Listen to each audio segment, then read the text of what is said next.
Hello అండి. నేను Sandhya. Welcome to my channel learn with Sandhya. ఈరోజు recipe gongura mutton keema curry అండి. ఫ్రెండ్స్, ఇంకా ఎవరైనా ఛానల్ని సబ్స్క్రైబ్ చేసి ఉండకపోతే వెంటనే సబ్స్క్రైబ్ చేసుకోండి. ఇప్పుడు గోంగూర మటన్ కీమా కర్రీని చాలా క్విక్గా ఎలా చేసుకోవాలో ప్రాసెస్ చూద్దాం. కర్రీ కోసం నేను 2 మీడియం సైజ్డ్ ఉల్లిపాయలను కట్ చేసి తీసుకున్నానండి. 1/2 కేజీ మటన్ కీమా, 2 కప్పులు గోంగూర ఆకు, 3 కట్ చేసుకున్న పచ్చిమిర్చి. ఈ కర్రీని నేను ప్రెషర్ కుక్కర్లో చేస్తున్నానండి. ఇప్పుడు స్టవ్ పైన ప్రెషర్ కుక్కర్ పెట్టుకొని అందులో 2 నుంచి 3 టేబుల్ స్పూన్లు నూనె వేసుకోవాలి.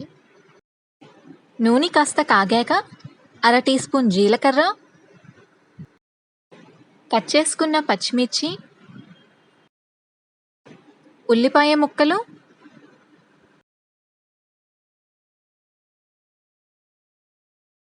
అర టీ స్పూన్ పసుపు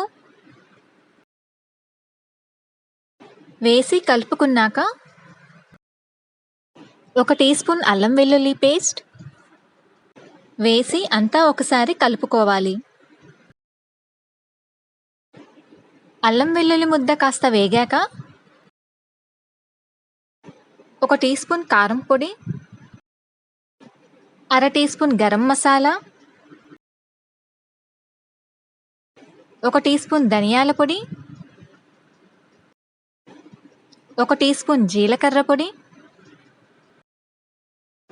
రుచికి సరిపడా ఉప్పు అన్నీ వేశాక అంతా కలిసేలాగా కలుపుకోవాలి. ఇప్పుడు ఒక 5 నిమిషాల పాటు మూత పెట్టుకొని ఉల్లిపాయలను మగ్గించుకోవాలి. ఉల్లిపాయలు బాగా వేగాయి కదండి, నూనె కూడా కాస్త పైకి తేలింది. ఇప్పుడు మనం కడిగి పెట్టుకున్న గోంగూర ఆకులను కూడా వేసుకోవాలి.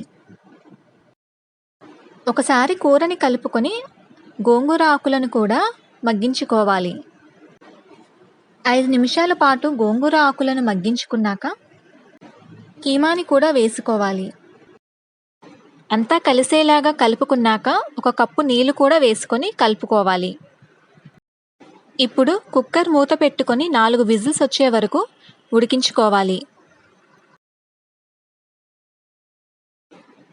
కూర ఉడికిపోయిందండి.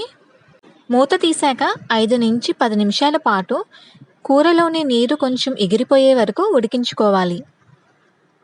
గోంగూర మటన్ కీమా కర్రీ రెడీ అయిందండి. పైనుంచి కాస్త కొత్తిమీర వేసుకుంటే సరిపోతుంది.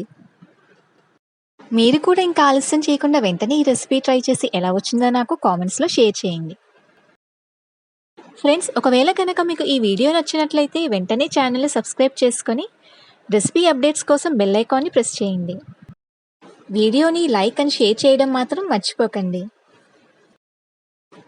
Thank you for watching.